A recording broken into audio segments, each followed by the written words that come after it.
Problema mo at ba't nandito ka sa loob? Ito naman lugar namin dito, pang layout to. Bakit nandito yung checker sa loob ah? May nanggugulo dito oh, sa loob ng warehouse namin oh. Yung checker namin.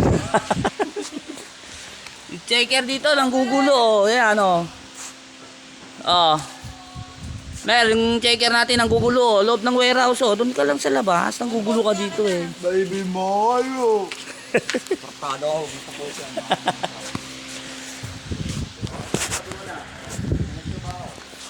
Ba? Nanggugulo kasi. Dapat walang nanggugulo dito. 16,